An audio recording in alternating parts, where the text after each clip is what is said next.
పెట్టు, నీకు చేతనైతే కేసీఆర్ అడిగే ప్రశ్నకు సమాధానం చెప్పు, తెలంగాణ ప్రజలు అడిగే ప్రశ్నకు సమాధానం చెప్పు, దానికి పరిష్కారం ఏందో చూడు.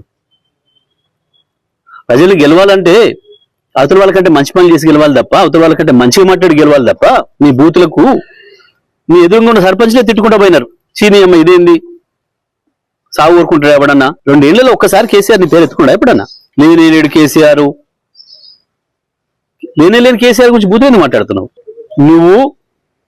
నీ పోలీసులు, నీ గుండాలు, నీ అధికారులు అందరు కలిసి ఎన్నికలకు వస్తే కూడా టీఆర్ఎస్ సైనికులు అద్భుతంగా వీరోచితంగా పోరాడి ఫలితాలు సాధించింది.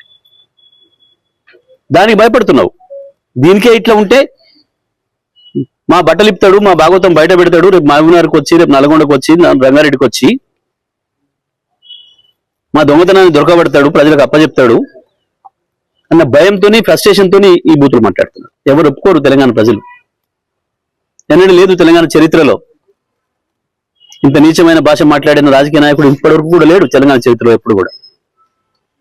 నీకు వాళ్ళతో సమాసం ఎక్కువ ఉండి ఆ కల్చర్ తీసుకొస్తున్నాం ఇక్కడికి. ఆనాడు పొద్దున్నాక ఇప్పుడు తెల్లందాక చీకటి ఒప్పందాలు, చీకటి సవాసాలతోని ఆ గలీజ్ భాషను ఇక్కడ తీసుకొస్తున్నావు.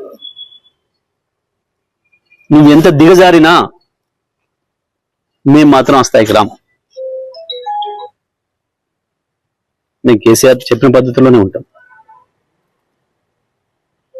రాక కాదు, మాట్లాడలేక కాదు. ఎవరు మాట్లాడితే వాడి మీద దొంగరాతలు రాస్తూ, చెత్తరాతలు రాస్తూ, కుటుంబాలను ఇబ్బంది పెట్టే పద్ధతుల్లో నువ్వు చేస్తున్న వెధవ పని తప్పకుండా నీకు శిక్ష ఇస్తుంది, శిక్ష పడుతుంది.